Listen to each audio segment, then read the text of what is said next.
I-arthritis isimo esibonakala ngenxa yokuwohloka kwelunga. Kubantu abadala, ngenxa yokugqokwa ngokweqile noma ngenxa yokusetshenziswa ngokweqile, ungqimba lwekhathilaki olubonakala ekugcineni kwemisipha oluvumela ukuhamba okuvamile kwejoyinti luyancipha, bese imiphetho yemisipha iqala ukuxubana, futhi lokhu kuholela ku-arthritis. Izindawo ezivame kakhulu ukuba ne-arthritis emzimbeni yizidolo, izinqe, amahlombe noma ijoyinti lokuqala le-carpometacarpal elaziwa nangokuthi ijoyinti lethumbu. Ngakho-ke okwenzekayo ukuthi isiguli sizothola ukuvuvukala. Isiguli sizoba nobuhlungu obukhulu ekuhambeni kokujoyina.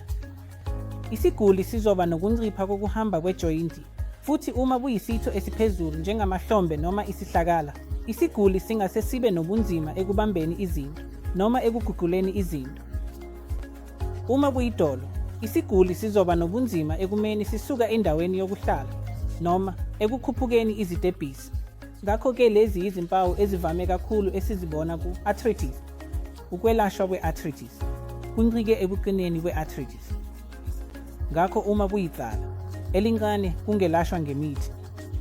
Ezimweni ezimaphakathi singasebenzisa okuthile okubizwa ngokuthi ama-splints. Kumacala anobunzima obuncane kunemijovo ye-intra-articular enikezwa. Ngakho umjovo uqondiswa ngqo edolweni, ethangeni, ehlombe noma esihlakaleni. Futhi uma kuyisimo esinzima kakhulu, kungase kudingeke futhi ukuhlinzwa.